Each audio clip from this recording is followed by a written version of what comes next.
एक महत्त्वाची बातमी समोर येते। कुरूप विचारांचा भोंदूपणा सगळ्या नैतिकतेचं चाक रुतवून टाकतो अशी टीका अमोल कोल्हेंनी केली आहे। राष्ट्रवादीच्या अमोल कोल्हेंनी खरात प्रकरणावरून रुपाली चाकणकरांवर ही टीका केली आहे।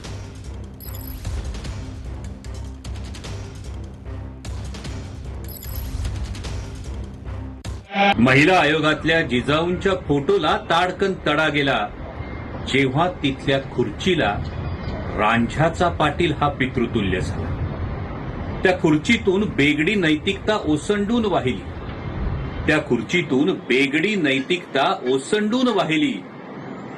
सामाजिक, कौटुंबिक की वैयक्तिक सगळी सीमारेषाच पुसट झाली। काठी आधाराची होती खरी, काठी आधाराची होती खरी, पण स्वार्थापायी मोडून पडली।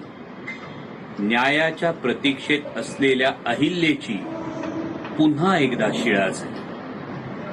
सावित्रीची लेक जेव्हा भोंदू पावलांवर वाकली, सावित्रीची लेक जेव्हा भोंदू पावलांवर वाकली, गुलामगिरी, सार्वजनिक सत्यधर्म, साऱ्या अक्षरधनाची अक्षरशः होळी झाली, अक्षरशः होळी झाली।